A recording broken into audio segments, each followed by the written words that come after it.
Hey, I'm back. It's Troy here from Troy's Run, a brain injury survivor of 8.5 years. And tragedy has struck in the brain injury community once again. Junior Seau, however you want to pronounce it, tragically took his life earlier today. Brain injury survivor himself, but you know what? Obviously, he never got to the point where he could fully look himself in the mirror and see a survivor looking back. Man, tragedy. Very, very, very tragic. And quite honestly, it really ticks me off. Really ticks me off. Not the fact that he took his own life. Of course, that obviously pisses me off quite a bit. But the whole fact of, this is such a recurring problem and we are doing little to nothing about it. This is exactly what, one of the things that Troy's Run's all about. I'm trying to get the survivor message across to people. It took me 7.5 years, nearly 8 years of recovering from a brain injury to realize that, you know what, I am a survivor. You live life of H-E double hockey stick. Yes, it is a hellish life trying to recover from a brain injury. And you know what? The rest of my life is going to be recovered. But it doesn't have to be so negative, folks. It doesn't have to be, all right? You're going to suffer, you could suffer depression. You could suffer anxiety. The repercussions of a brain injury are so, up and down and whatnot. But you never have to take your own life. We need to start speaking about it. We need to get that education out there, the awareness, the hope for tomorrow by taking action today, and that's what I'm trying to do. And, sadly, like I've said so many times, this run isn't about me, all right? I've finally got a hold of my brain injury, and I finally think that I've found something, and with me, it's running. And, man, the brain injury community has lost another one, and it's tragic. It's very tragic, and I'm not gonna pass this one over, because just like with the NHL players who lost their lives this past summer, so a year ago now, Rick Rippon, Derek Boogaard, Wade Belak, just to name a few.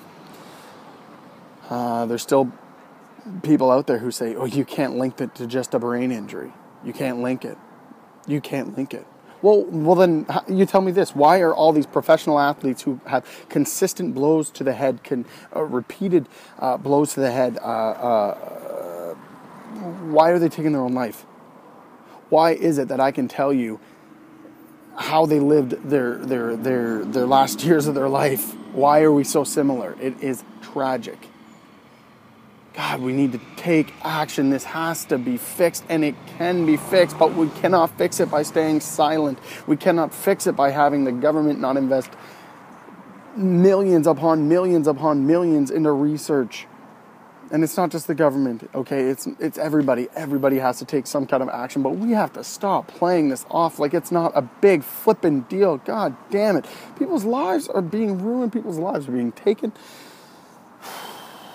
I'm not a happy camper, and it has really affected my run today, hearing about this. And I'm not going to sleep well tonight, that's for sure.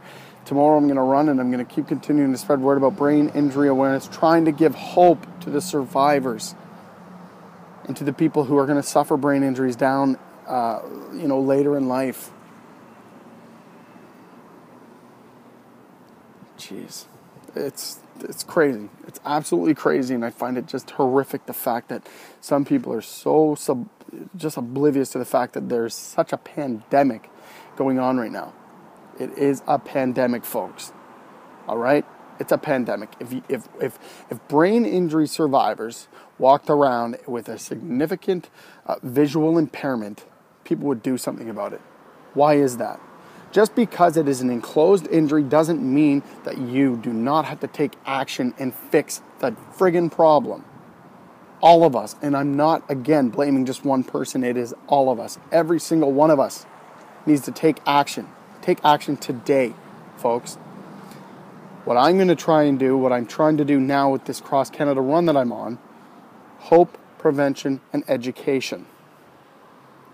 It's that simple. I'm trying to create hope for tomorrow by taking action today. That is survivor-based. I'm trying to create that survivor angle.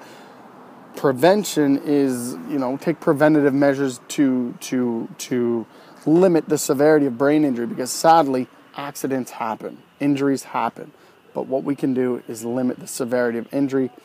And then, of course, the education. And the education is, I'm going to get out there. I'm going to work with the medical field. I'm going to work with schools. I'm going to work with teachers. I'm going to work with students. I'm going to work with parents. And, excuse me.